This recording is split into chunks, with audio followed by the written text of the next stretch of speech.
থাকে সাকিব নাকি আসিফ মাহমুদ সজীব ভুঁইয়া, বাংলাদেশের ক্রীড়াঙ্গনে আবারও হেড টু হেড একটা সিচুয়েশন তৈরি হয়েছে এবং ট্যাগলাইন আপনারা দেখছেন যে এই মুহূর্তে সাকিব আল হাসান আসিফ মাহমুদের থেকে 1-0 এগিয়ে রয়েছে। যে ব্যাটেলটা এর আগে হয়েছিল, তীব্র ব্যাটেল হয়েছিল সাকিব এবং আসিফের, এবং সেই ব্যাটেলে আমরা দেখেছিলাম যে একটা সময় শেখ হাসিনাকে, সাবেক প্রধানমন্ত্রীকে এন্ডোর্স করার কারণে আসিফ মাহমুদ সজীব ভুঁইয়া তিনি ফেসবুকে স্ট্যাটাস দিয়ে মোটামুটি একটা সরকারি অবস্থান গ্রহণ করেছিলেন। বাংলাদেশ ক্রিকেট বোর্ডকে তিনি নির্দেশনা দিয়েছেন বা দিবেন কোনোভাবেই যেন বাংলাদেশের জার্সিতে সাকিব আল হাসান খেলতে না পারেন। গতকাল থেকে যে ঘটনাটা ঘটেছে সেই ঘটনার প্রেক্ষাপটটা অনেকটা এরকম। সাকিব আল হাসানের কিছু ভক্তকুল, আমরা যতটুকু জানতে পেরেছি, দুদকে গিয়ে আসিফ মাহমুদ সজীব ভুঁইয়া দুর্নীতির সাথে যুক্ত এরকম কিছু অভিযোগ করেছে এবং এই অভিযোগের প্রেক্ষিতে আসিফ মাহমুদ সজীব ভুঁইয়া, সাবেক যুব ক্রীড়া উপদেষ্টা, তিনি তার ফেসবুকে স্ট্যাটাস দিয়েছেন। সাকিব আল হাসান আজকে বিভিন্ন গণমাধ্যমে তার মতো করে তিনি জানানোর চেষ্টা করেছেন যে তার ভক্ত কারা বা কারা গিয়ে দুদকে আসিফ মাহমুদ সজীব ভুঁইয়ার নামে দুর্নীতির অভিযোগ দিয়ে এসেছেন সেই ব্যাপারে তার আসলে কোনো কিছু জানা নেই। তিনি সেহরির পরে এই ঘটনাটা জানতে পেরেছেন, তিনি যেহেতু বাংলাদেশে অবস্থান করছেন না। আলোচনা এখানটায় নয়, আলোচনা অন্য একটা জায়গায়, এবং সেই আলোচনায় আসলে সাকিব আল হাসান ক্লিয়ারলি গিয়ে আসিফ মাহমুদ সজীব ভুঁইয়া আজকে বক্তব্য দিয়েছেন, তার অবস্থান ক্লিয়ার করার চেষ্টা করেছেন কি কারণে তার অবস্থানটা আসলে খুব বেশি গ্রহণযোগ্য না, সেই আলোচনাটাই করব। তার আগে আপনাদের জানিয়ে দিতে চাই ওয়েদার চেঞ্জ হচ্ছে এবং এই ওয়েদারে ময়েশ্চার অন্তত 72 আওয়ার্স পর্যন্ত যদি আপনি ধরে রাখতে চান, lily whip share body wash আপনাকে সেই গ্যারান্টি দিচ্ছে। সাকিব এগিয়ে দেখুন, আজকে আসিফ মাহমুদ সজীব ভুঁইয়া স্ট্যাটাসের কথা আমি পরে বলছি, আগে তার যে সরাসরি যে বক্তব্যটা ছিল মিডিয়ায়, এবং সেখানটায় তিনি বলেছেন শেখ হাসিনাকে এন্ডোর্স করার কারণে তিনি যখন গভর্নমেন্টে ছিলেন তখন তিনি সাকিব আল হাসানকে খেলতে দেননি বাংলাদেশের জার্সি গায়ে, এবং বাংলাদেশের জার্সি ডিসকাশনটা কিন্তু ঠিক এই পয়েন্টটাতেই। আজকে আসিফ মাহমুদ সজীব ভুঁইয়া যে কথাটা বলেছেন, আসিফ মাহমুদ সজীব ভুঁইয়া এই কথার মাধ্যমে তিনি বাংলাদেশের যুব ক্রীড়া উপদেষ্টার দায়িত্বে যখন ছিলেন সেই দায়িত্বে থেকে অনধিকার চর্চা করে তিনি যে বক্তব্যটা দিয়েছেন নৈতিকভাবে সেটা 100% ঠিক হইতে পারে, কিন্তু বাংলাদেশ ক্রিকেট বোর্ডের আন্ডারে চুক্তিবদ্ধ একজন ক্রিকেটারকে এবং আইসিসি কে বাংলাদেশ ক্রিকেট বোর্ড যেভাবে এন্ডোর্স করে বা আইসিসি বাংলাদেশ ক্রিকেট বোর্ডকে যেভাবে এন্ডোর্স করে সেটা হচ্ছে ট্রান্সপারেন্ট থাকতে হবে regarding any influence by the government. সেখানটায় সাকিব আল হাসানের ব্যাপারে যদি কোনো সিদ্ধান্ত গ্রহণ করা হয় সেই সিদ্ধান্ত এককভাবে বাংলাদেশ ক্রিকেট বোর্ড গ্রহণ করবে। তিনি বলছেন সরকারে থাকা অবস্থায় তিনি সাকিব আল হাসানকে খেলতে দেন নাই, এইরকম অধিকার বাংলাদেশ ক্রিকেট বোর্ডকে আইসিসি দিয়েছে। প্রথম পয়েন্ট যেটা, উত্তরটা হচ্ছে না। দ্বিতীয় যেটা, সেটা হচ্ছে সেই বাংলাদেশ ক্রিকেট বোর্ড, যেই বাংলাদেশ ক্রিকেট বোর্ড বিসিবি কে, আপনারা যতই গালিগালাজ করেন আমাকে, যেই বাংলাদেশ ক্রিকেট বোর্ড বিসিবি কে আসিফ মাহমুদ সজীব ভুঁইয়া নির্দেশনা দিয়েছিলেন যে সাকিব আল হাসান তিনি শেখ হাসিনাকে এন্ডোর্স করেন, তার বাংলাদেশের জার্সি গায়ে খেলার কোনো ধরনের নৈতিক অধিকার নেই। আসিফ মাহমুদ সজীব ভুঁইয়ার এই বক্তব্যে অনেক নৈতিক শক্তি থাকতে পারে, কিন্তু যেই বোর্ডকে তিনি আদেশটা দিয়েছেন সেই বোর্ডই তো এখনকার বোর্ড। আসিফ মাহমুদ সজীব ভুঁইয়া সাবেক যুব ক্রীড়া উপদেষ্টারই তো বোর্ড। সেই বিসিবি তো তার গড়া, সেই বিসিবির প্রত্যেকটা কাউন্সিলর, সেই বিসিবির প্রত্যেকটা ডাইরেক্টর তিনি যেভাবে চেয়েছেন সেভাবে বাংলাদেশ ক্রিকেট বোর্ড এই মুহূর্তে দায়িত্ব পালন করছেন। এখন সেই ক্রিকেট বোর্ড যেই ক্রিকেট বোর্ড একটা সময় আসিফ মাহমুদ সজীব ভুঁইয়ার নির্দেশনা মেনে সাকিব আল হাসানকে খেলতে দেয় নাই বা সাকিবের ব্যাপারে ইন্টারেস্টেড ছিল না, সেই ক্রিকেট বোর্ড এখন বলছে ক্রিকেট বোর্ডের প্রত্যেকটা কর্মকর্তা মাইক্রোফোন দিলেই গলে যাচ্ছে রীতিমতো, তারা বলছে উই নিড সাকিব আল হাসান, এবং সাকিব আল হাসানের ব্যাপারে যে ধরনের অ্যাকশন গভর্নমেন্ট সেই সময়টা নিয়েছিল অথবা সাকিব আল হাসানের ইস্যুতে সেই সময় যে মামলাগুলো হয়েছিল সবগুলোই ভুয়া। খালেদ মাসুদ পাইলট আজকে বলেছেন যে মামলার স্ক্রিপ্টটা অনেক দুর্বল। তার মানে আসিফ মাহমুদ সজীব ভুঁইয়া যেই ক্রিকেট বোর্ডটা গঠন করে গেছেন দায়িত্ব ছাড়ার আগে, সেই ক্রিকেট বোর্ড আসিফ মাহমুদ সজীব ভুঁইয়া সাবেক যুব ক্রীড়া উপদেষ্টা তার সেই নৈতিক মানদণ্ডের বক্তব্যকে আমলে নিচ্ছে না, পাত্তা দিচ্ছে না, মানছে না। তাই তো, এটা আমার ব্যাপার না।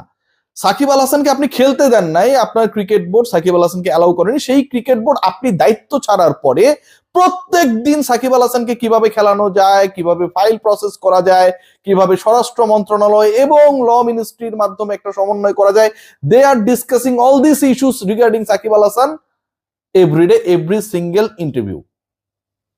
তাহলে আসিফ মাহমুদ সজীব ভুইয়া আপনি আপনার নৈতিক জায়গা থেকে যেই ক্রিকেট বোর্ডটাকে ক্ষমতায়িত করেছেন সেই ক্রিকেট বোর্ড কতটুকু নৈতিকতার মানদণ্ডে পাশ করলো? সেই ক্রিকেট বোর্ড তো আসলে নৈতিক না। সেই ক্রিকেট বোর্ড প্রথমত গভর্নমেন্টের ইনফ্লুয়েন্স দ্বারা প্রভাবিত একটা সময় ছিল, এবং দ্বিতীয়ত সেই ক্রিকেট বোর্ডকে আপনাকে ফ্যাসিস্ট বলতে হবে, অবশ্যই বলতে হবে।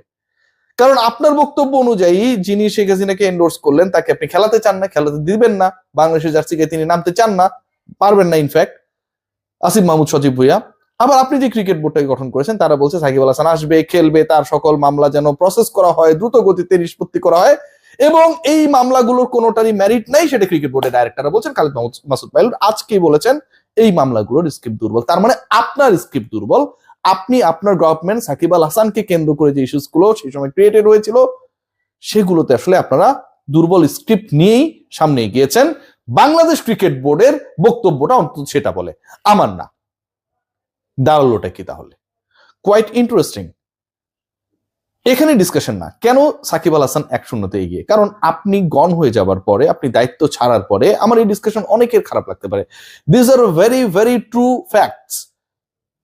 আসিফ মাহমুদ সজীব ভাই, আপনি আপনার ওই চেয়ার থেকে সরে যাবার পরে বাংলাদেশ ক্রিকেট বোর্ড আপনার নীতি, আপনার নৈতিকতা, আপনার নৈতিক এথিক্যাল মানদণ্ড সবকিছু থেকে বের হয়ে তারা এখন একটা বক্তব্যই দেয় সারাদিন যে উই নিড সাকিব আল হাসান।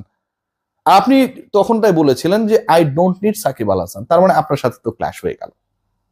আপনার সাথে বাংলাদেশ ক্রিকেট বোর্ড, যেই বোর্ডকে আপনি বসিয়েছেন সেই বোর্ডের সরাসরি ক্ল্যাশ হয়ে গেল। এখন যেই ক্রিকেট বোর্ড সাকিব আল হাসানকে এই মুহূর্তে বাংলাদেশ দলে চায়, যে ক্রিকেট বোর্ডকে আপনি বসালেন, সেই ক্রিকেট বোর্ডকে কি মাননীয় সাবেক যুব ক্রীড়া উপদেষ্টা আসিফ মাহমুদ সজীব ভাই আপনি ফ্যাসিস্ট বলবেন? সেই ক্রিকেট বোর্ডও তো তাহলে শেখ হাসিনাকে এন্ডোর্স করছে। এই ব্যাপারে আপনার বক্তব্য কি? আমার যদি সুযোগ থাকতো নিশ্চয়ই আমি আপনাকে এটা জিজ্ঞেস করতাম। আপনার ইন্টারভিউর যদি একটা সুযোগ হতো আমি নিশ্চয়ই এটা জিজ্ঞেস করতাম, কারণ এই ব্যাপারগুলো আসলে ক্লিয়ার হওয়া দরকার। কারা কেন কোন জায়গায় কিভাবে কাজ করছে এবং সেখানটা আসলে কি করছে। সাকিব এগিয়ে এই কারণে যে আপনি সরে যাওয়ার সাথে সাথে, আপনি চেয়ার ছাড়ার সাথে সাথে জনাব সজীব ভুইয়া সাকিব আল হাসানের পক্ষে বাংলাদেশ ক্রিকেট বোর্ড তার অবস্থান নিয়েছে। আপনি যতদিন ওই ক্ষমতায় ছিলেন, চেয়ারে ছিলেন, আপনার ভয়ে, আপনার পাওয়ারে বাংলাদেশ ক্রিকেট বোর্ড আপনার হ্যাঁ সাথে হ্যাঁ বলেছে, নার সাথে না বলেছে। কিন্তু আপনি সরে যাওয়ার সাথে সাথে বাংলাদেশ ক্রিকেট বোর্ড, যে ক্রিকেট বোর্ডকে আপনি বসিয়েছেন, যে ক্রিকেট বোর্ডের জেলা বিভাগের যারা কর্মরত, কিভাবে কাউন্সিলরশিপ হচ্ছে সবই আমরা জানি, আপনি বসিয়েছেন, আপনি করেছেন, সেই ক্রিকেট বোর্ড সাকিব আল হাসানকে, যাকে আপনি চান নাই, আপনাকে এখনো চান না, তাকে বাংলাদেশ ক্রিকেট বোর্ড কিভাবে খেলানো যায় জাতীয় দলের জার্সিতেই, যেই জার্সিতে তার সাকিবের খেলার নৈতিক অধিকার নেই আপনি দাবি করছেন, আপনি সিট ছাড়ার সাথে সাথে, চেয়ার ছাড়ার সাথে সাথে সজীব ভুইয়া বাংলাদেশ ক্রিকেট বোর্ড সেই জার্সিতেই সাকিবকে খেলাতে চায়। সেই বোর্ডের ডাইরেক্টর খালেদ মাসুদ পাইলট তিনি বলছেন সাকিবের ব্যাপারে মামলার স্ক্রিপ্ট খুবই দুর্বল। আমার একটা লাস্ট প্রশ্ন এবং সেটার উত্তর খোঁজা নিয়ে আমি আলোচনাটা শেষ করব। সাকিবে গিয়ে প্রমাণ করে দিলাম। সেটা হচ্ছে এই যে আপনারা এতদিন ধরে এই বোর্ডটা পরিচালনা করেছেন, আপনি যুব ক্রীড়া উপদেষ্টার দায়িত্বে ছিলেন, আপনার বিরুদ্ধে দুদকে কেউ একজন বা সাকিব ভক্ত বা সাকিবের ভক্ত না যেই হোক না কেন অভিযোগ করতে গেছে, এবং অভিযোগ যদি সজীব ভুইয়ার বিরুদ্ধে কেউ করতে যায়, এই অভিযোগ করতে গেলেই সজীব ভুইয়া অপরাধী এটা বলার সুযোগ নেই। অভিযোগের এগেনস্টে তদন্ত হবে, প্রমাণিত হতে হবে যে আসিফ মাহমুদ সজীব ভুইয়া অপরাধী, দুর্নীতি করেছে, তার আগে তাকে দুর্নীতিবাজ বলার সুযোগ নেই। সাকিব আল হাসানের বিরুদ্ধে হত্যা মামলা হয়েছে, 28 নম্বর আসামি তিনি 130 জন 36 জনের মধ্যে। তার বিরুদ্ধে কি এই অভিযোগের সত্যতা বা প্রমাণিত কোনো কিছু এসেছিল?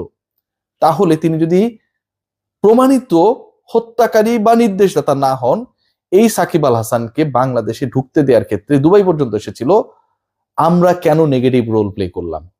বাংলাদেশ সরকার তখন কেন নেগেটিভ রোল প্লে করলো?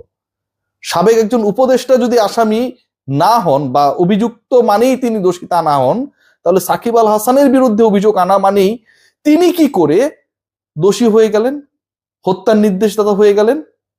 সেটা কি বলার সুযোগ রয়েছে? দুদকে কমপ্লেন করা মানেই কিন্তু আসিফ মাহমুদ সজীব ভুইয়া দুর্নীতিবাজ না। একইভাবে সাকিবের নামে মামলা করা মানেই সাকিব আল হাসান হত্যাকাণ্ডের নির্দেশদাতা না। আপনারা কেন তাকে ঢুকতে দেননি? সবাই ভালো থাকবেন।